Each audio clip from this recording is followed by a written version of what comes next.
اعوذ باللہ من الشیطان الرجیم بسم اللہ الرحمن الرحیم۔ عزیزان ایمان، آج اکتوبر 1983 کی 14 تاریخ ہے اور درس قرآن کریم کا آغاز سورہ الملک کی آیت 6 سے ہو رہا ہے۔ 6/7/6 سابقہ درس میں تو ایک ہی بات سامنے آئی تھی، اور وہ یہ کہ یہ جو علم نجوم کی بنا پر یہ منجم لوگوں کی قسمتیں بتاتے ہیں، اور بھی جس طریق سے بھی انسان کے کسی مقدر کے متعلق بات کی جاتی ہے، قرآن کریم کی بنیادی تعلیم کے خلاف ہے۔ یہی ایک چیز نہیں جسے آپ نجوم کہیں، یا جو وہ طوطے آپ کے یہاں بیٹھے ہوئے، کبھی آپ کی قسمت اوپر کا ستارہ بتا رہا ہوتا ہے، کہیں فٹ پاتھ کا طوطا بتا رہا ہوتا ہے۔ اس قدر تذلیل ہے انسانیت کی، اور میں سمجھتا ہوں جو قرآن نے، ابھی میں عرض کروں گا، اس کو کتنا شدید ذلیل ترین جرم قرار دیا ہے، وہ اس لیے ہے کہ اس میں تذلیل انسانیت ہے۔ انسان کو تو میں نے عرض کیا تھا کہ اشرف جو بتایا ہے تو اس کا اختیار و ارادہ ہے، تو کوئی عقیدہ، کوئی مسلک جو انسان کو مجبور بتائے وہ قرآن کی بنیادی تعلیم کے خلاف ہے۔ یہ مجبور ہوا تو پھر اس کے کسی عمل کی ذمہ داری اس پہ آتی نہیں ہے، مجبور پہ تو ذمہ داری نہیں آتی۔ اور قرآن کی ساری تعلیم کا نقطہ ماسکہ یہ ہے کہ انسان کا ہر عمل، بلکہ دل میں گزرنے والا خیال بھی نتیجہ پیدا کر کے رہتا ہے۔ اچھا عمل اچھا نتیجہ، خراب عمل خراب نتیجہ۔ تو یہ اسی صورت میں ہی یہ ذمہ دار ہوتا ہے اپنے اعمال کے نتائج کا کہ یہ صاحب اختیار ہو، بالارادہ ہو۔ جو اپنے ارادے سے کچھ کر ہی نہیں سکتا، اس کام کی ذمہ داری اس پہ عائد کیسے ہو سکتی ہے؟ تو یہ سلسلہ قرآن کریم کی طرف سے یا اللہ تعالیٰ کی طرف سے انبیاء کرام کا سلسلہ، وحی نازل ہو جانا، مقافات عمل کا قانون، حیات آخرت، وہاں کی جنت جہنم، ساری اس نقطے کے گرد گھومتی ہے کہ انسان اپنے اعمال کا ذمہ دار ہے، اور ذمہ دار وہی ہو سکتا ہے کہ جو صاحب اختیار اور صاحب ارادہ ہو۔ ایک چیز آپ کہیے انسان کی ذمہ داری کہ یہ مجبور ہے، صاحب اختیار نہیں ہے، تو یہ سارا جتنا سلسلہ رشد و ہدایت ہے تمام کا تمام معاذ اللہ بیکار ہو کر رہ جاتا ہے، اس کے معنی کچھ نہیں رہتے۔ اس لیے قرآن نے اتنی شدت سے اس سے منع کیا ہے۔ یہ نجومی کی بات نہیں، اسی سے تو بات آگے چلے گی، پیش گوئیاں جسے کہا کرتے ہیں۔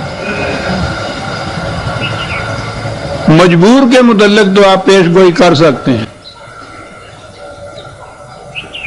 آج سے 100 برس کے بعد چاند کو گرہن کس وقت لگے گا، کتنے میں لگے گا، کس وقت وہ چھٹ جائے گا، پورے یقین کے ساتھ آپ کہہ سکتے ہیں، اس لیے کہ زمین کی اور سورج کی گردش قوانین فطرت کے مطابق ہوتی ہے جو غیر متبدل ہے، اور انہیں اختیار نہیں ہے کہ وہ اس کے خلاف کچھ کر سکیں۔ تو جب ان قوانین کا علم حاصل کر لیا جائے اور وہ ہوں مجبور کہ اس کے خلاف نہیں کر سکتے، تو وہ تو پھر آسانی سے 100 برس کے 1000 برس سے پہلے بھی کوئی بتا سکتا ہے کہ ان کو یہ مجبور ہے، اس لیے بتا سکتا ہے۔ اس کے برعکس آپ کو یاد ہوگا وہ ایک سائنٹسٹ کی بات جو میں نے پہلے بھی بتائی تھی، بڑی اہم چیز ہے، وہ لیمیٹیشنز آف سائنس کا مصنف ہے۔ وہ کہتا یہ ہے کہ ایک میز پہ ایک سائنسدان بیٹھا ہوا یہ بتا سکتا ہے کہ 100 برس کے بعد چاند کو گرہن کس وقت لگے گا، اور وہاں 10 سائنسدان بیٹھے ہوئے یہ نہیں بتا سکتے کہ یہ جو مکھی آگے بیٹھی ہے یہاں سے اڑ کے پھر کہاں بیٹھے گی۔ یہ کیوں نہیں بتا سکتا؟ وہ کیوں بتا سکتا ہے؟ وہ مجبور کے متعلق بات کر رہا ہے، یہ صاحب اختیار کے متعلق بات ہے۔ کوئی اسے کہتے ہیں پہلے سے بتا دینا، وہ کہتا ہے مکھی کے متعلق نہیں بتا سکتے کہ یہاں سے اڑی تو کہاں بیٹھے گی، کسی انسان کے متعلق بتانا کہ اس کے بعد وہ کیا کرے گا، انسان کو مجبور بنا دینے کے مرادف ہے۔ یہی وجہ ہے، اسے علم غیب کہتے ہیں کہ بعد میں آنے والی چیز جو قاعدے اور قانون کے تابع نہ ہو وہ علم ہے، جو قانون کے تابع بات کہی جائے گی وہ علم ہے۔ یہ جو صاحب اختیار کے متعلق کہا جائے گا وہ علم کے تابع نہیں آئے گا۔ اس لیے اس کے متعلق کچھ کہنا کہ صاحب تمہیں سال بھر کے بعد نمونیا ہو جائے گا، تمہیں بادشاہت مل جائے گی، تم قید ہو جاؤ گے، یہ صاحب اختیار کے متعلق کہا چلا جا رہا ہے۔ یہ اسے علم غیب کہا جاتا ہے، اور خدا نے کہا ہے کہ یہ خدا کے سوا کسی اور کو حاصل نہیں ہے۔ خود نبی کے متعلق کہا کہ رسول اللہ جو آپ تمہیں یہ باتیں کچھ بتاتے ہیں آنے والے واقعات کے متعلق، تو یہ ہم نے انہیں وحی کے ذریعے دیے ہیں۔ اگر وحی کے ذریعے یہ نہ دے تو رسول خود وہ بھی نہیں بتا سکتا کہ یہ کیا ہے، اسے بھی علم غیب حاصل نہیں ہے۔ تو جب کیفیت یہ ہے کہ رسول کو بھی یہ حاصل نہیں ہے، وہ بھی پیش گوئی نہیں کر سکتا کسی انسان کے متعلق، تو یہ جو آئے دن آپ کے ہاں پیش گوئیاں ہوتی ہیں، یہ آپ کے یہاں سارا سلسلہ ولایت کا اور تصوف کا اور پیشین گوئیوں کے اوپر چلا آ رہا ہے، حتیٰ کہ ہمارے ہاں تو وہ نبی بن گئے پیشین گوئیاں کر کر کے۔ ان سے باتیں اس بار کی ہوتی رہی کہ نبی آ سکتا ہے یا نہیں، بات تو یہ تھی کہ پیش گوئی کوئی انسان کر سکتا ہے یا نہیں۔ یا تو دعویٰ کرو کہ خدا کی طرف سے وحی ہوئی ہے مجھے اور اس نے مجھے یہ بتایا ہے، یہ کہو تو تم نبی ہو گئے، بات اس پہ چلے گی۔ خدا جب یہ کہتا ہے کہ کسی انسان کو حتیٰ کہ رسول کو بھی علم غیب حاصل نہیں، وجود اس کے جو ہم وحی کے ذریعے اس کو دے دیں، تابدی کے ساتھ، تو آپ کے سوچئے کہ پھر یہ پیشین گوئیاں کرنا، یہ نجوم کے ذریعے اور جعفر العمر کے ذریعے ان چیزوں سے قسمتیں معلوم کرنا، ہاتھ باچنا اور لکیروں کے ذریعے سے کہنا کہ یہ کچھ ہوا، یہ کیا تماشا ہو رہا ہے؟ اس لیے کہ قرآن سے معذور ہو گئے۔ اگر اس سے ہم رہنمائی لیں تو وہ بات بتا دیتا ہے کہ خاک زندہ ہے تو تابع ستارہ نہیں۔ جب بھی کوئی عقیدہ جو اس خاک زندہ کو خاک مردہ میں تبدیل کرے گا، یاد رکھیے، سنیے قرآن کیا کہتا ہے، وَلِلَّذِينَ كَفَرُوا بِرَبِّهِمْ، یہ کفر ہے۔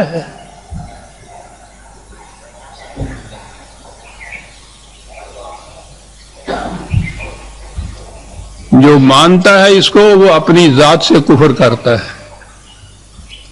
اپنے صاحب اختیار اور ارادہ ہونے سے انکار کرتا ہے۔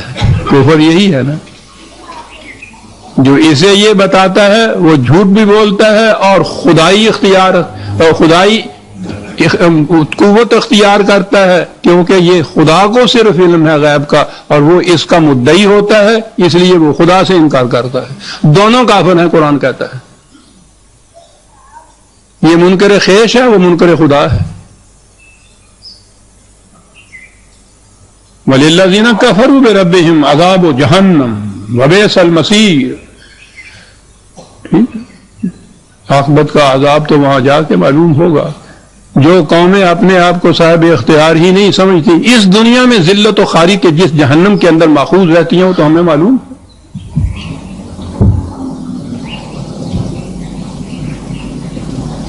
ان کے تو گھروں کے قوانین اور ان کی پالیسیاں بھی جو ہیں دوسری قوتیں مرتب کر دیں، اس سے بڑا جہنم کیا ہوگا؟ جہنم کے داروغے کو خدا نے مالک کہا ہے نا، ماسٹر جو ہوتی ہیں نا یہ قوتیں ان کی،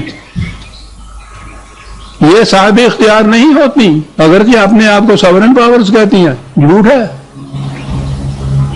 جہنم بئس المصیر، عجیب بات آتی ہے۔ قرآن کریم نے جرائم کے پاداش میں جہنم کا ذکر بار بار کیا ہے، کہیں جہنم کہتا ہے، کہیں جہنم کہتا ہے، کہیں نار کہتا ہے، وہ بھی ٹھیک ہے۔ اس مقام کے اوپر جو جہنم کہا ہے تو جہنم کی آگے جو تفصیل کچھ دی ہے وہ اتنی شدید ہے، جیسے نظر آتا ہے کہ جتنا شدید یہ سنگین جرم ہے اسی کے مطابق اس جیل خانے کی تفصیل بتائی ہے۔ جہنم اذا القوا فیہا سمعوا لہا شہیقا وہی تفور، اس میں وہ ڈالے جائیں گے تو اس کی کرب انگیز دہشت انگیز چیخ پکار چیخنا یہ سنائی دے گا. وہ ایسے ہوگا جیسے کہ وہ اچھل رہا ہے، بھڑک رہا ہے. تقاد و تمیز من الغیظ، غصے کے مارے جیسے یہ کہتے ہیں کہ آپے سے باہر ہو رہا ہے. یعنی جرم کی شدت یا سنگینی کی نوعیت اس سے پتہ چلتی ہے نا، جو سزا کی شدت اور سنگینی بتائی قرآن نے، ورنہ صرف جہنم ہی کہتا تو کافی تھا.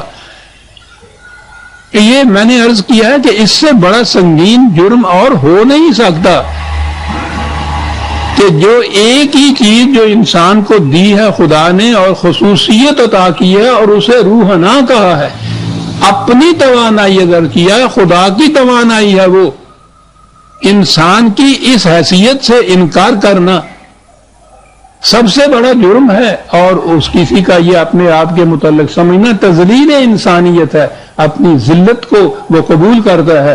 اتنا بڑا شدید جرم ہے جس کی وجہ سے جہنم کے بعد یہ سب کچھ کہا. اور اس کے بعد ہے وَكُلَّمَا أُلْقِيَ فِيهَا فَوْجٌ سَأَلَهُمْ خَزَنَتُهَا أَلَمْ يَأْتِكُمْ نَذِيرٌ. جب یہ فوج در فوج اس میں یہ پیش گوئیاں کرنے والے اور قسمتیں بتانے والے جو ہیں اور وہ ماننے والے پھر اس کو جب اس میں یہ ڈالے جاتے ہیں، کہا کہ جہنم کا دروغے ان سے پوچھتے ہیں. انداز قرآن کا تشبیہ ہوتا ہے نا.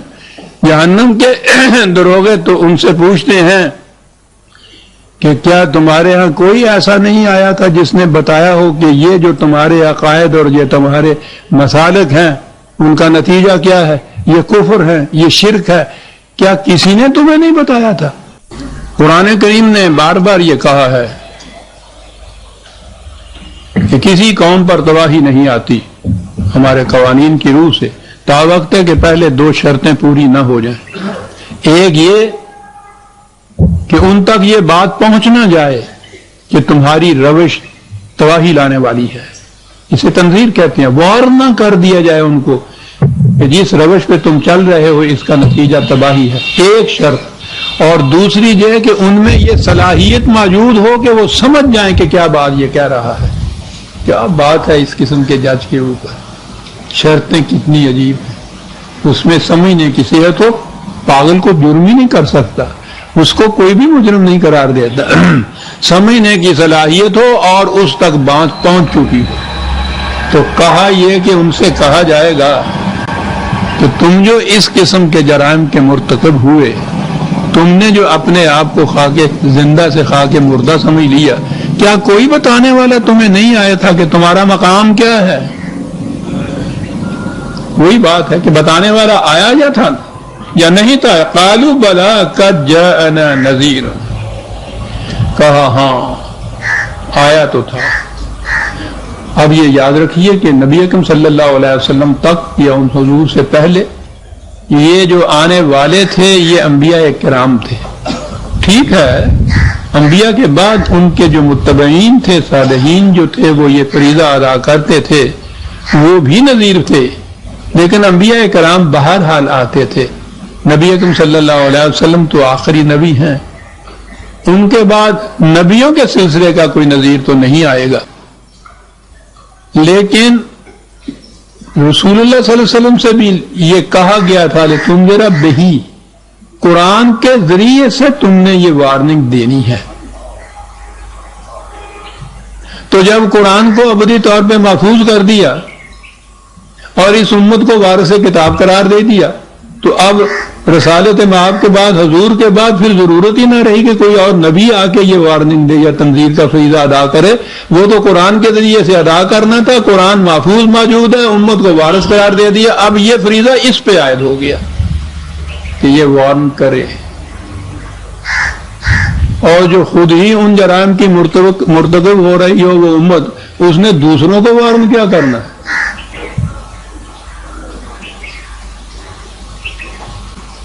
لیکن بہرحال یہ جو تھا کہ کیا تمہاری طرف کوئی نذیر آیا تھا، یہ معنی نہیں کہ کوئی نبی آیا تھا یا نہیں، یہی چیز ہے کہ یہ جو ہم نے وارننگ دی تھی یہ جس کتاب میں موجود تھی، کیا کوئی ایسا نہیں تھا کہ جس نے اس کتاب کی یہ تعلیم تم تک پہنچائی ہو؟ اور یہ فریضہ کتنا بڑا ہے جو امت تک عائد ہوتا ہے. امت خود اس جرم کی بھی مجرم ہو رہی ہے. عزیزان ایمان، ہم پہ جو عذاب آئے ہوئے ہیں قرآن ایک ایک شد بتاتا ہے کہ کیا کیا جرائم ہیں تمہارے جس کی وجہ سے تم اس قدر ذلت آمیز عذاب کے اندر مبتلا چلے آ رہے ہو. سب سے بڑا عذاب جو میں نے کہا ہے کہ جہنم کے دروغے کا نام مالک ہے. معقومیت انسان کی انسان سے سب سے بڑا جہنم ہے دنیا کے اندر. انہوں نے کہا کہ ہاں آئے تو تھے، پھر فَكَذَّبْنَا، تکذیب ہے. ہم نے کہا کہ نہیں جھوٹ بولتے ہو تم جو کچھ کہتے ہو، اس کے نتیجے میں ہم پہ عذاب آ جائے گا، تباہی آ جائے گی، ہم ذلیل ہو جائیں گے، خوار ہو جائیں گے. جھوٹ بولتے ہم نے کہا تم جھوٹ بولتے، ہم نے جھٹلایا اس کو ان کو. اور آگے ہے بات، قُلْنَا مَا نَزَّلَ اللَّهُ مِنْ شَيْءٍ. یہی بات ہم نے کہی کہ یہی تم غلط کہتے ہو کہ خدا کی طرف سے اس قسم کی وحی آتی ہے اور اس نے بتایا ہے کہ یہ تمہارے جو روش ہے اس کا نتیجہ تباہی ہے. یہ غلط ہے، ایسی بات کوئی نہیں، وحی وغیرہ کوئی نہیں آئی تمہاری طرف. یہ چیز جو کہی، ان انتم الا فی ضلال مبین، گمراہی تھی سب سے بڑی. آگے بات ہے، وَقَالُوا لَوْ كُنَّا نَسْمَعُ أَوْ نَعْقِلُ مَا كُنَّا فِي أَصْحَابِ السَّعِيرِ. عجیب چیز ہے.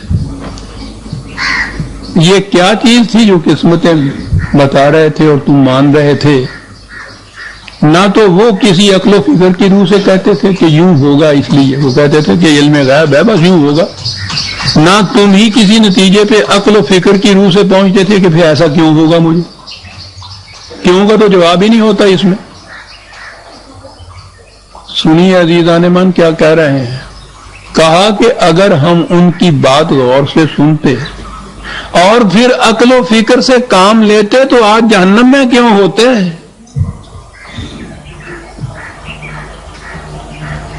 اب قرآن نے بتا دیا کہ جہنم میں کون لوگ جاتے ہیں.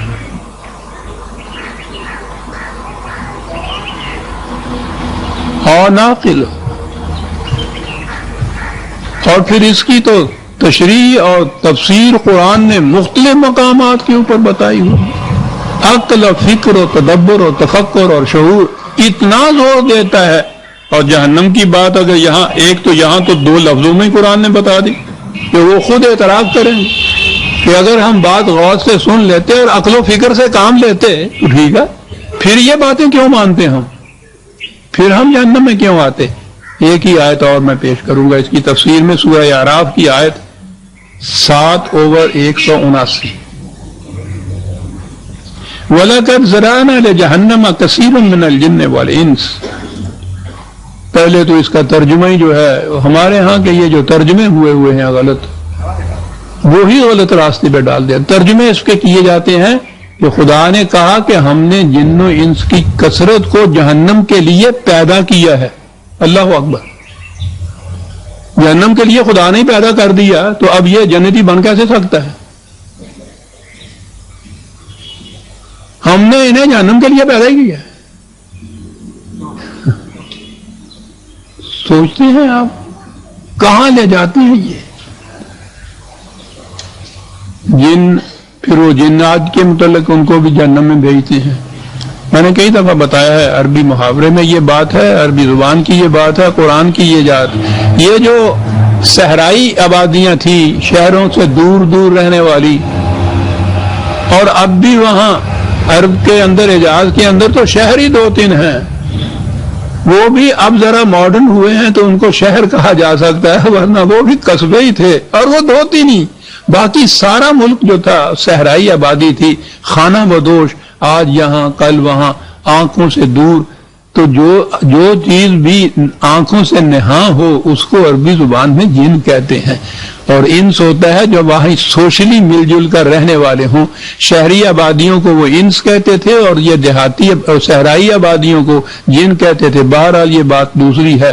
کہا یہ قرآن نے کہ یہ ایسے لوگ ہیں جو اپنی زبان حال سے پکار کے کہہ دیں گے کہ ہم جہنم کے بہنے والے لوگ ہیں. کون ہیں یہ لوگ؟ لہم قلوب لا یفقہون بہا، سمجھنے سوچنے کی صلاحیت تو رکھتے ہیں، سمجھنے سوچنے کا کام نہیں اس سے لیتے. دیکھتے ہیں اہل جہنم کی کیا بات بتا رہا ہے کوئی. یہ ان کے اختیار کی بات ہے نا. لہم قلوب، قرآن کے الفاظ دیکھیے، لہم قلوب لا یفقہون بہا. اگر تو یہ ہوتا کہ سمجھنے سوچنے کی صلاحیت ہی نہیں ہے تو لا یفقہون بہا تو پھر صاحب مجبور ہو جاتے. پہلے وہ کہتا ہے کہ سوچنے سمجھنے کی صلاحیت موجود ہے، اس کے باوجود سوچ سے سوچنے سمجھنے کا کام نہیں لیتے. پہلی چیز جہنم کی. وَلَهُمْ أَعْيُنٌ لَا يُبْصِرُونَ بِهَا، آنکھیں رکھتے ہیں، ان سے دیکھنے کا کام نہیں لیتے. آنکھیں رکھتے ہیں. وَلَهُمْ آذَانٌ لَا يَسْمَعُونَ بِهَا، کان رکھتے ہیں، ان سے سننے کا کام نہیں لیتے. اندھے بہرے گونگے بنے رہتے ہیں، عقل و فکر سے کام نہیں لیتے. اب پتہ چل گیا والا کا جرانہ جہنم کہ یہ لوگ جو ہیں وہ جو ہم نے قانون بتا دیا ہے کہ لو نسمع و ناقل، یہ لوگ جو ان صلاحیتوں کو رکھنے کے باوجود، یہ ہیں ساری صلاحیتیں، اس کے باوجود ان سے کام نہیں لیتے. یہ لوگ ہیں جو جہنم میں جانے کے لیے اپنے آپ کو تیار کر رہے ہیں. جہاں کہیں ایسے لوگ نظر آئیں سمجھ لو کہ یہ اہل جہنم ہے. یوں ہوئی پہچان ہو گئی یہیں اسی دنیا کے اندر کہ اہل جہنم کون لوگ ہیں. عقل و فکر سے کام نہیں لیتے. اور آپ کے ہاں کا جو مروج اسلام یا شریعت چلی آ رہی ہے اس میں عقل سے کام لینا ہی ممنوع ہے.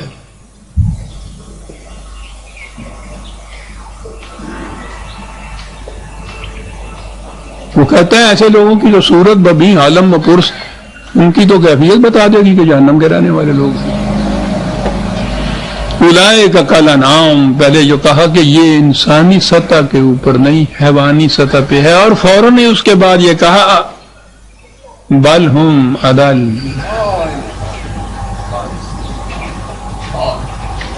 یہ تو مکھی سے بھی گئے گزرے ہیں، وہ بھی اپنے اختیار سے اڑ کے جہاں جی چاہے بیٹھے.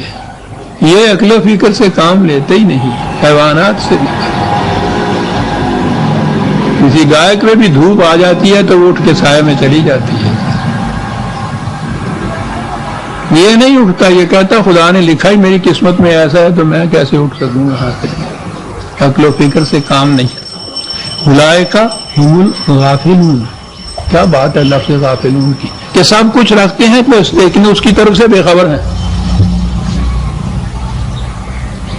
یہ نہیں ہے کہ یہ چیزیں ہیں نہیں، یہ سب چیزیں ہیں، ان کو کام نہیں ملاتے.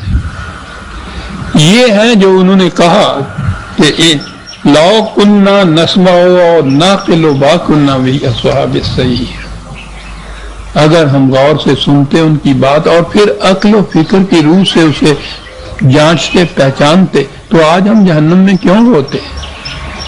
ایک ہی بات سے جہنم سے الگ ہونے یا جہنم سے بری ہونے کا، نجات جسے آپ کہتے ہیں، اس کا معیار قرآن نے بتا دیا. یہ بات کہ جو بات کہی جائے کہ یہ خدا نے یہ کہا ہے، اس کو غور سے سنا جائے اور پھر عقل و فکر سے کام لے کر اس کے مطابق عمل کیا جائے.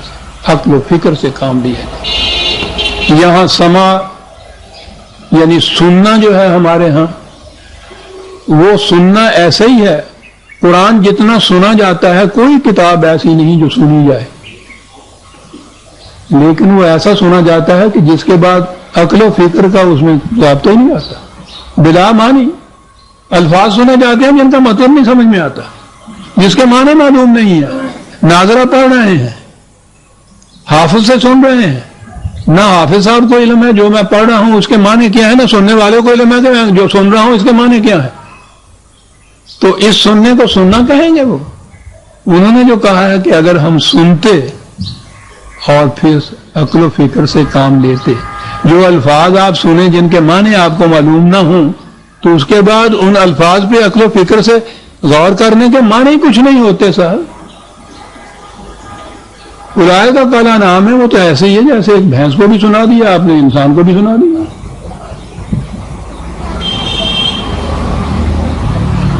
ما کنا فی اصحاب السعیر فاعترفوا بذنبہم، یہ تھے وہ گناہ، اعتراف کیا انہوں نے اپنے گناہ کا. یہ بھی ایک عجیب اصول ہے. میں نے عرض کیا ہے کہ قرآن کے مقامات ایسے اصول بیان کر جاتی ہے جہاں سے دستور بھی مرتب ہو سکتے ہیں مملکتوں کے، اور قوانین کے ضابطے بھی مرتب ہو سکتے ہیں. اب یہاں سے انہی دو آیتوں سے آپ دیکھیے ضابطہ قانون کیا مقرر، کون سا قانون مقرر ہوتا ہے. متعین یہ ہوتا ہے کہ جس کو سزا دی جا رہی ہے یا دی جانی ہے سزا، یا جس کو مجرم قرار دیا جانا ہے، پہلے اس سے یہ پوچھا جاتا ہے کہ یہ قانون پہنچ چکا تھا تم تک جس کی روح سے یہ سزا تمہیں اب دی جائے گی. تو پہلی چیز یہ ہو گئی کسی کو مجرم قرار دینے کی کہ اس تک وہ قانون پہنچ چکا ہو.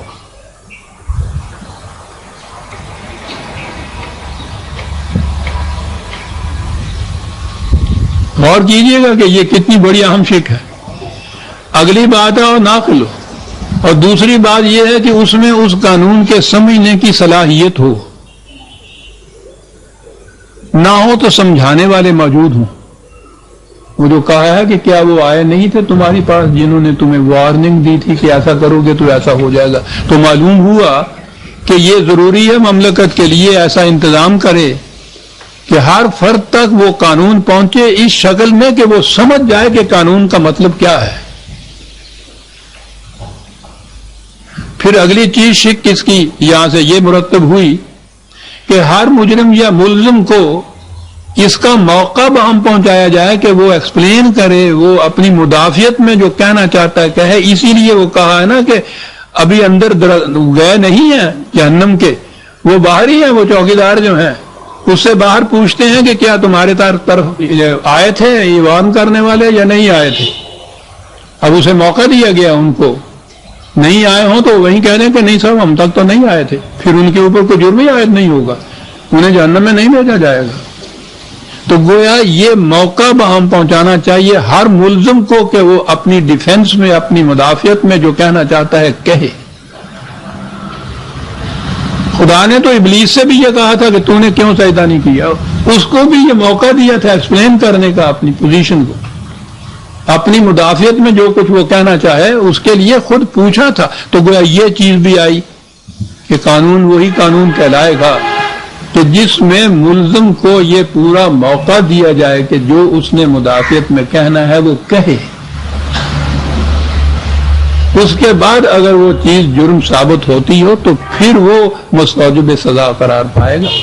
تو میں نے عرض کیا تھا نا کہ قرآن میں ضروری نہیں کہ یہ احکام یا قوانین کی شکل میں ہی دیے گئے ہوں، اس میں جو اصول دیے گئے ہیں وہاں سے قوانین مستنبط ہو جاتے ہیں. یہ طریقہ ہے قرآن سے قوانین سازی کا. ابلیس جیسے ملزم کو بھی جب بغیر مدافعت پیش کیے ہوئے مستحق سزا نہیں قرار دیا جاتا تو اور پھر کون ہے؟ اور خدا ہے جو ان سے پوچھتا ہے. اتنے بڑی مطلق قوتوں کا مالک اور پھر علم بھی جس کو یہ ہے، اس کے باوجود وہ یہ چیزیں اس لیے قرآن میں بیان کرتا ہے کہ یہ ہمارے لیے ہدایت اور گائیڈنس اور رہنمائی ہے کہ قوانین مملکت کے اندر یہ چیزیں ہونی چاہیے. فاعترفوا بذنبہم، اس انداز سے یہ ساری بات آئی ہے کہ خود اعتراف کیا ہے انہوں نے اپنے جرم کا.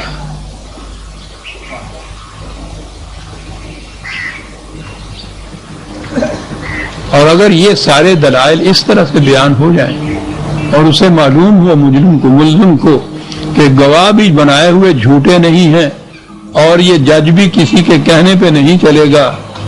وَبِهِ يَعْدِلُونَ قرآن نے کہا ہے، عدل جسے آپ کہتے ہیں، قانونی عدل بھی، یہ جسٹس جس کا نام رکھا جاتا ہے، ہمارے ہاں یا ساری دنیا میں اس کی ڈیفینیشن یا تعریف یہ ہے قانون کی، جسٹس کی، کہ وہ مروجہ قانون کے مطابق فیصلہ جو ہو اسے عدل کہتے ہیں۔ ساری دنیا میں یہ مسلمہ ہے، اور قرآن جس کی تعلیم بے مثال ہے وہ کہتا ہے کہ اگر وہ قانون ہی غیر عدل ہو، غیر عدل پہ مبنی نہ ہو، تو اس کی روح سے فیصلہ دیا ہوا عدل کیسے کہلائے گا؟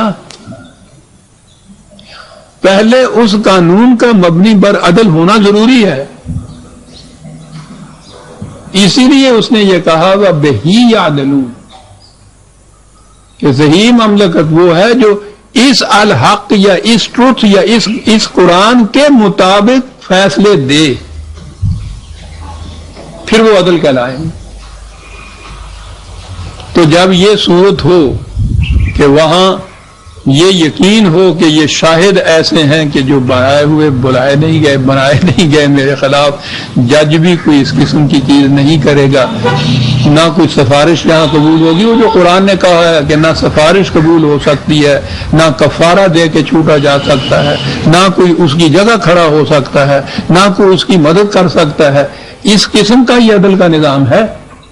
ان چیزوں کا یقین ہو، فرض جرم جو عائد کی جائے اس میں پورا موقع دیا جائے اس کو مدافعت کا، پھر اس کے بعد جو اس پہ فرض جرم عائد کی جائے وہ اتنی معقول ہو کہ وہ سمجھے بھی اور کہیں بھی کہ بات ٹھیک ہے۔ فَاعْتَرَفُوا بِذَنبِهِمْ، اور اس کے بعد کہا فَسُحْقًا لِأَصْحَابِ السَّعِيرِ، یہ ہیں وہ اصحاب سعیر جن کے لیے واقعی بہت محرومیاں ہیں، جتنی بھی زندگی کی محرومیاں ہو سکتی ہیں بہت دور ہٹ جاتے ہیں یہ ان محرومیوں سے۔ عذاب یہ ہے کہ زندگی کی خوشگواریاں اور زندگی کی جو لذتیں ہیں ان سے محروم کر دیا جائے، یہ ہے عذاب حقیقت میں جو کچھ۔ ان کے برعکس ان الذین یخشون ربهم بالغیب لہم مغفرۃ واجر کبیر، ایک لفظ یہاں بھی غیب کا ہے، جو خدا کے قوانین سے بالغیب احساس رکھتے ہیں خطرے خوف کا، اس بات کا احساس کہ اگر ان کی خلاف ورزی کی تو اس کا نتیجہ تباہی ہوگا، عذاب ہوگا۔ یہ جو چیز ہے یہاں بالغیب، یہ بالغیب کیا چیز ہے؟ ایک چیز تو ایسی ہے جیسے وہ کہتے ہیں ہاتھوں پہ سرسوں جمائی ہوئی ہے، ماچس یوں کی آگ نکل آئی فوری سامنے آ جاتی ہے، اس کا نتیجہ فوری سامنے آ جاتا ہے۔ یہ چیز کہ تم یقین رکھتے ہو یا نہیں کہ یوں کرنے سے آگ اس میں سے نکل آئے گی، اس نے کہا ٹھیک ہے یوں کیجیے، آگ نکل آئی۔ ایک عمل وہ ہے جو کسان کی طرح ہے،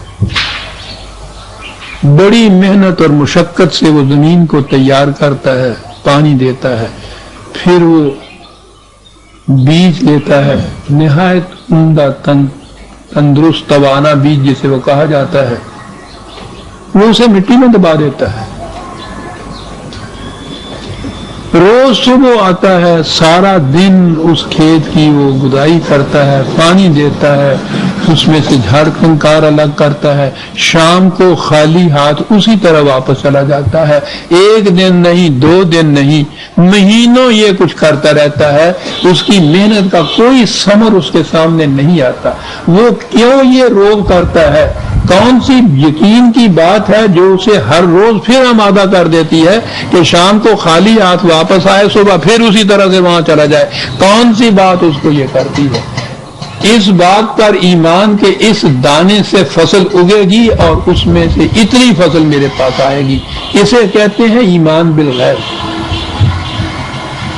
جو نتائج فوری طور پہ سامنے نہ آئے ہوں لیکن اس بات کا یقین ہو کہ ایسا ہو کر رہے گا، یہ ایمان بالغیب ہے۔ یہ غیب کس چیز پہ ہے؟ کس بات کا ہے؟ اس بات کا ہے کہ وہ صاحب ارادہ نہیں، بیج کہ جی چاہے ہوگے جی چاہے نہ ہوگے، وہ مجبور ہے، مجبور قانون کے تابع چلنا چاہیے اس مجبور کو۔ اپنی مرضی سے نہیں وہ چل سکتا. صحیح زمین ہے، سوائل اچھا ہے، کھاد دی گئی ہے، وقت کے اوپر پانی دیا گیا ہے، بیج صالح ہے، اس کے بعد رکھوالی کی گئی ہے، دھوپ اس کو ملتی ہے، ہوا اس کو ملتی ہے، پانی ملتا ہے، رکھوالی ہوتی ہے. یہ سارے قانون ہیں زراعت سے متعلق. ان قوانین کے تابع وہ بیج رکھا ہوا ہے جو چل رہا ہے. اب اس کو یہ اختیار نہیں ہے کہ ان کے خلاف کچھ کرے. اس بیج میں سے قرآن کے الفاظ میں 100 دانے پیدا ہو کر رہیں گے. یہ جو اپنی محنت کے اندیکھے نتیجے کے اوپر ایمان ہے، یقین ہے، یہ کہتے ہیں ایمان بالغیب. جو شروع میں قرآن نے کہا ہے یؤمنون بالغیب، یہ ہر کوشش کے لیے یہ ہے. پہلے ہی دن یہ کوشش برومند نہیں ہو جاتی، بڑا لمبا عرصہ لگتا ہے، روز محنت اور مشقت ہوتی ہے، نتیجہ سامنے نہیں آتا. لیکن جن قوموں کو ان قوانین کا علم ہے، جن کی روح سے وہ کام کر رہی ہیں، انہیں اس کا یقین ہوتا ہے کہ یہ نتیجہ خیز ہو کر رہیں گی. وہ نہ تھکتی ہیں، نہ گھبراتی ہیں، نہ مایوس ہوتی ہیں، نہ درمیان میں چھوڑ دیتی ہیں اسے. یہ ہے جس کے نام فصبر کہا ہے قرآن نے. یہ صبر کے معنی یہ نہیں ہوتے جو ہمارے ہاں کہ جب کچھ نہ ہو سکتا ہو، بے کسی، بے بسی، لاچارگی، کچھ نہیں ہو سکتا نہیں بہن صبر کر ہو کی سکتا ہے.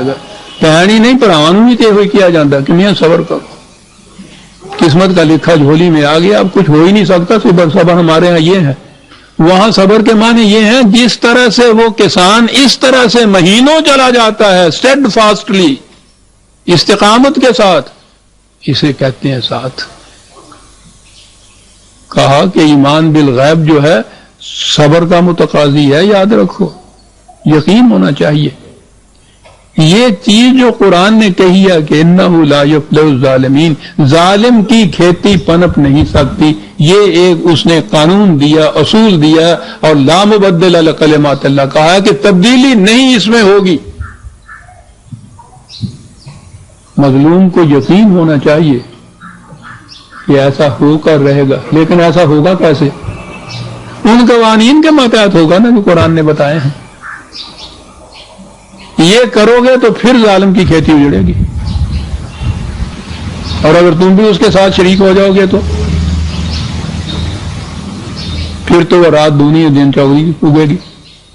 یعنی یہ یقین کہ ظلم کی کھیتی پنپ نہیں سکتی، یہ ہے وہ جو اس کسان کو دانے کی برومندی پر یقین ہے، اور آگے پھر اس کے وہ عمل شروع ہوتا ہے.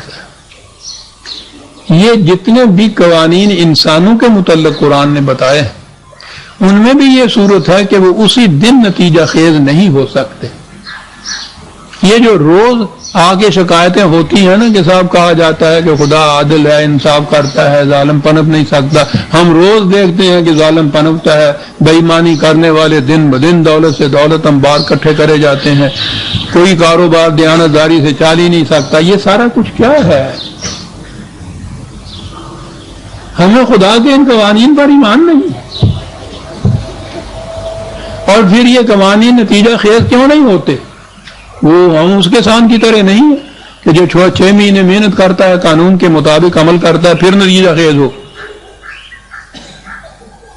ہم تو گھر میں بیٹھے رہتے ہیں اور کہتے ہیں کہ صاحب خدا کا اگر قانون ہے کہ ایک دانے سے 100 دانے اگیں گے تو اگیں گے، جس دن اگیں گے ہم جا کے ان کو لے لیں گے. یوں تو نہیں ملتی. تو یہ ہے جسے ایمان بالغیب کہا جاتا ہے.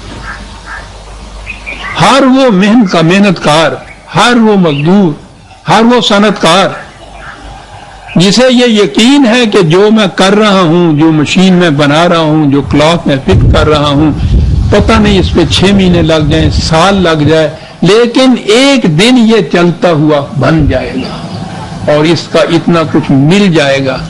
وہ روز فاقے کاٹ کے بھی اس کے پیچھے لگا رہے گا. یقین محکم، یقین محکم، عمل پہ ہم، اور یقین محکم خدا کے قوانین کی محکمیت پر کہ غیر متبدل ہیں، یقیناً ایسا ہوگا جو قرآن کہتا ہے۔ وہ جو ہے نا ہم نے تکذیب کی، تکذیب یہ ہے کہ ان میں وہ یقین نہیں باقی رہا، انہوں نے یہ کہا کہ نہیں صاحب جھوٹ ہے، ہم نے دیکھا ہے بے ایمان سب سے زیادہ پنپتا ہے، جو بد دیانت دکاندار ہوتا ہے وہ دیکھیے کیسے فلرش کرتا ہے۔ یہ ہے تکذیب خدا کے قوانین کی۔ تو جب یہ صورت ہو جائے گی تو پھر وہ کوئی دیانت داری کے لیے کام کرنے پہ آمادہ ہی کیسے ہو سکتا ہے؟ یہ ہے ایمان بالغیب۔ ان الذین یخشون ربہم، ترجمہ ہوگا جو اپنے رب سے ڈرتے ہیں۔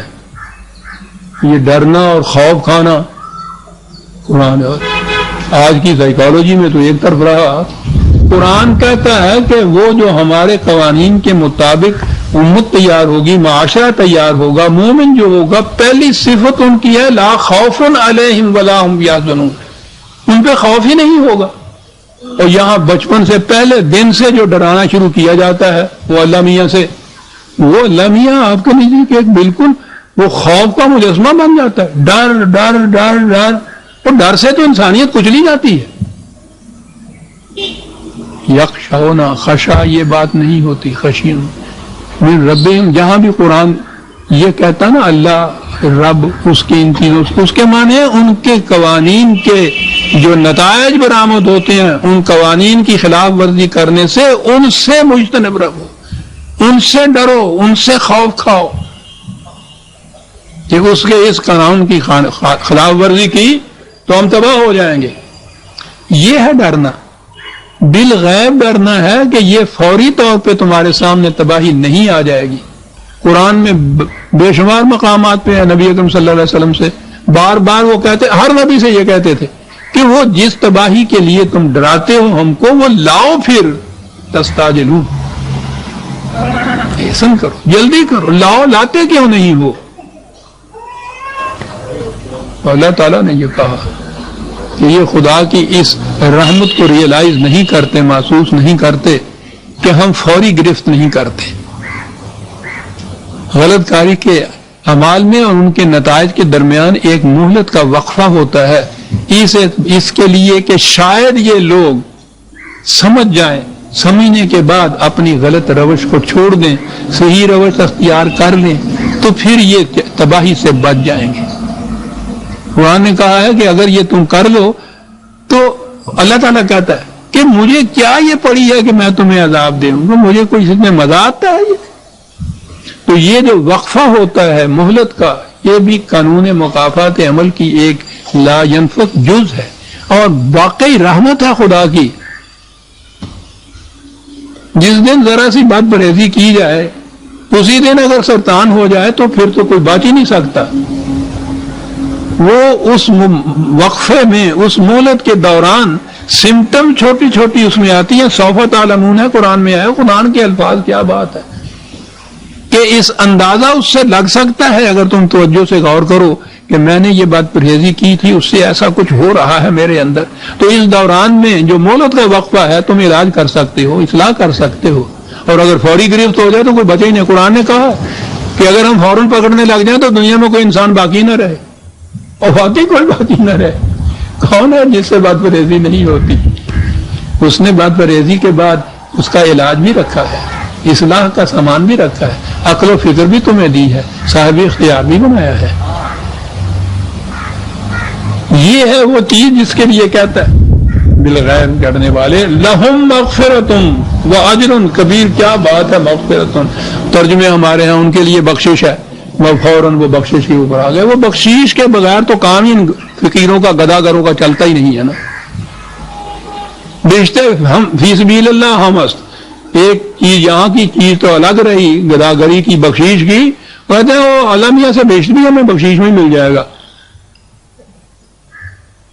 جا جھولیاں پھیلائیں گے، ڈیرا بابا تیرا بھلا ہو جائے۔ وہ کہے گا پاؤ یہ ٹوکری، لیکن وہ تو باسی روٹی دیں ہوں نے فقیر نو۔ نہیں بیٹا میرے عزیز، مغفرتن، پروٹیکشن، حفاظت، انہیں حفاظت مل جاتی ہے اپنے غلط قدم سے۔ جو نتائج برآمد ہونے تھے نا تباہی کے، وہ جو جلدی نہیں برآمد ہوتے، وقفہ دیا جاتا ہے اصلاح کے لیے۔ مغفرتن کیسا عجیب لفظ ہے، یہ ہے وہ چیز۔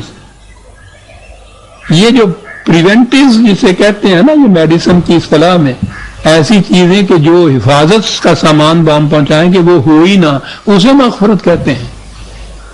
تو پریونٹیو بڑی چیز ہوتی ہے. وہ اجر کبیر، یہ کرے تو پھر وہ نتائج جو ہیں وہ بہت بلند نتائج ہیں جو برآمد ہوتے ہیں. پروٹیکشن بھی ملتی چلی جاتی ہے، نتائج بھی بلند. وَأَسِرُّوا قَوْلَكُمْ أَوِ اجْهَرُوا بِهِ إِنَّهُ عَلِيمٌ بِذَاتِ الصُّدُورِ. یہاں انسان کے اختیار و ارادے والا ہونا یا ذمہ دار ہونا اس اپنے اعمال کا، وہاں تک بات. قرآن کہتا ہے یہی نہیں کہ جو ظاہر میں اعمال تمہارے سامنے آ جائیں وہی جرم یا وہی نتیجہ خیز ہوں گے.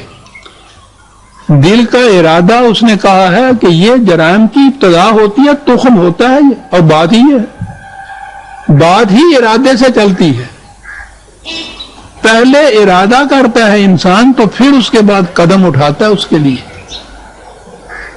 اور قرآن کا قانون مکافات عمل یہ ہے کہ وہ ارادے پہ بھی گرفت کرتا ہے، اور واقعی اگر ارادے پہ گرفت ہو جائے اور وہیں سے رک جائے انسان تو جرم سرزد ہی نہ ہو پھر اس کے بعد. ارادے پہ کنٹرول کس طرح سے ہوتا ہے؟ صحیح تعلیم سے، صحیح تربیت سے. دلوں کے اندر یہ یقین پیدا ہو جائے کہ یہ جرائم ہے، اس کا ارتکاب نہیں کرنا، مجھے اس کی سزا ملے گی ہمیں. یہ اندر کی آواز ہو جائے انسان کی. اسی لیے قرآن کریم نے یہ جو تعلیم تھی رسول اللہ صلی اللہ علیہ وسلم کا بھی فریضہ بتایا کہ یعلمہم الکتاب والحکمہ. تعلیم قانون کی، اور قانون کی علت غائی کی کہ یہ قانون کیوں ایسا بنا ہے. تعلیم کے ذریعے سے وہ امت تیار کی تھی رسول اللہ صلی اللہ علیہ وسلم نے. اور سب سے پہلے کسی معاشرے میں اگر اصلاح مطلوب ہے کسی کو تو اس میں تعلیم و تربیت یہ ہونی چاہیے قرآن کریم کے مطابق کہ یہ چیزیں دل کی آواز بن کر اوپر آئیں کہ یہ جرم ہے، یہ نہیں کرنا ہے. باہر سے بیڑیاں پہنانے سے تو کچھ نہیں ہوتا، جتنی جی چاہے سخت بجائیے پہنا دیجیے. تو کہا کہ بات باہر آ جائے یا دل کا ارادہ تمہارا ہو، یقین کرو دونوں ہی جرم ہیں، یہ نتیجہ خیز ہوتے ہیں. انہ علیم بذات الصدور. یہ جج وہ ہے جو تمہارے دل میں گزرنے والے خیالات سے بھی واقف ہے.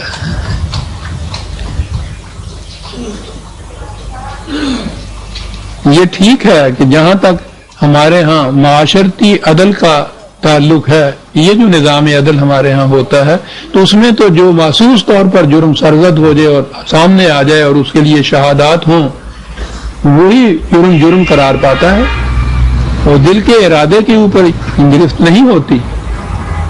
لیکن میں نے عرض کیا نا کہ یہ قانون تو ہمارے ہاں کا معاشرتی نظام عدل ہے. خدا کا نظام عدل تو اس کا محتاج نہیں ہے کہ اس قسم کی شہادات بھی لی جائیں، اس قسم کے ججز مقرر کیے جائیں اس طرح. وہ تو دل کے خیالات جو اور ارادے جو ہیں ان پہ بھی نگاہ رکھتا ہے. وہ اصلاح کا کام وہاں سے شروع کرتا ہے، ارادوں سے اور خواہشات سے اور آرزوؤں سے. اور اگر وہ بدل جائیں تو پھر اس کے بعد تو آپ سمجھ لیے ساری دنیا بدل جاتی.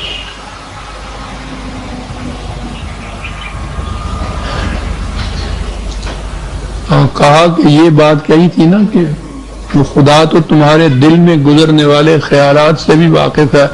اور دلیل سن لیجئے، کیا عجیب دلیل ہے. الا یعلم من خلق.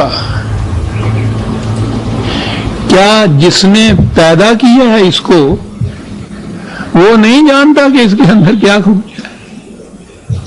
کیا دلیل ہے. ہر وہ شخص جس نے اپنی مشین کوئی بنائی ہے، اگر اس سے آگے کہا جائے کہ صاحب اس میں کوئی ذرا سی یوں لڑکی پیدا ہوتی ہے، کلاک بنانے والے سے کہا جائے کہ وہ صاحب کوئی 2-4 دن کے اندر 1 سیکنڈ کا فرق کرتا ہے، وہ فوراً ذہن میں سمجھ جائے گا کہ فلاں مقام کا جو ایک کنگرا ہے نا وہ نہیں صحیح کام کرتا. وہ کیوں فوراً سمجھ جائے گا؟ اس نے بنایا ہوا اسے. کیا دلیلیں ہیں قرآن کریم. کہ جس نے پیدا کیا ہے انسان کو، کیا وہی نہیں جان سکتا کہ اس کے دل میں کیا پیدا ہوا ہے؟ اور اس کے علاوہ تو کوئی اور جان نہیں، اس کے سوا کوئی اور جان نہیں سکتا کہ کسی نے انسان کو پیدا نہیں کیا ہے۔ اور وہ هو اللطیف الخبیر۔ اب کوئی کیا ترجمہ کرے گا؟ قرآن کے الفاظ کے ترجمے نہیں ہو سکتے۔ یہ لطیف جو ہے، اب ہمارے ہاں اس کے معنی نرم و نازک کے سوا اور کیا کہا جائے؟ لطافت اس کے لیے کہہ دیں گے ہم جناب، یہ سورج ہوگی بہت لطیف ہے، ملائم سا ہو جائے گا۔ یہ ایک وہ سٹل سی ایک چیز ہوتی ہے انگریزی زبان کے اندر، وہ کہ جو بظاہر محسوس نہ ہو لیکن محسوس کر دیا جائے۔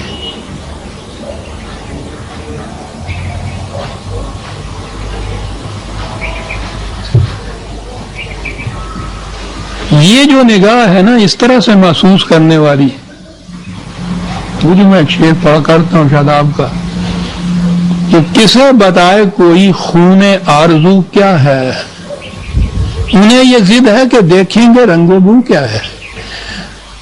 خون آرزو کا رنگ و بو نہیں ہوتا، لیکن خون آرزو کو تو وہ نگاہیں پہچان سکتی ہیں جو بصارت کے علاوہ بصیرت بھی رکھتی ہوں۔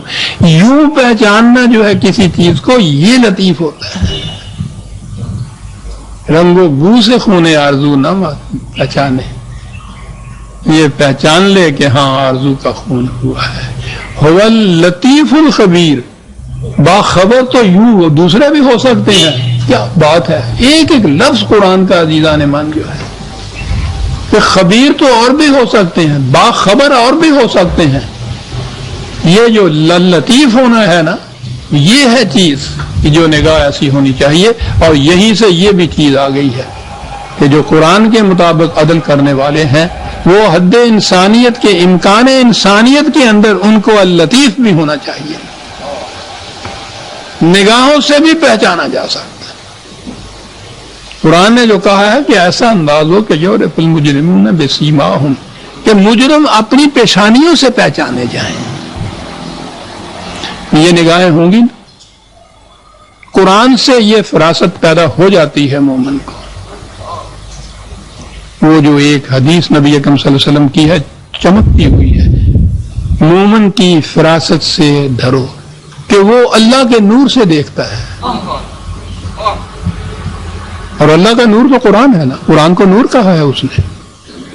اس سے یہ فراست پیدا ہو جاتی ہے کہ وہ، ہم لطیف سے ہمارے ہاں لطافت ہی سے بنتا ہے کہ اس میں لطیف ہونے کی یوں کہیے کہ ایک خصوصیت ان بشریت کی حد تک یہی کہیں گے کہ خدا کی صفات جو ہے وہ تو کلی اور مطلق ہوتی ہیں، لا انتہا ہوتی ہیں، انسان کو اس درجے تک تو حاصل نہیں ہوتی، لیکن اس کے رنگ میں رنگے جانے کے معنی یہ ہوتے ہیں کہ وہ حد بشریت تک وہ چیز حاصل ہو۔ اور یاد رکھیے جس فرد میں یہ حاصل ہوتی چلی جائیں گی وہ مومن بنتا چلا جائے گا، اور جس معاشرے میں، نظام میں، مملکت میں یہ چیزیں حاصل ہوتی چلی جائیں گی، صفات خدا بندی حاصل ہوتی چلے جائیں گی، اس کو اسلامی نظام کہیں گے، وہی قرآنی مملکت ہوگی۔ سورہ الملک کی آیت 14 تک ہم آ گئے، 15ویں آیت سے ہم آئندہ لیں گے۔ ربنا تقبل منا انک انت السمیع العلیم۔ شکریہ۔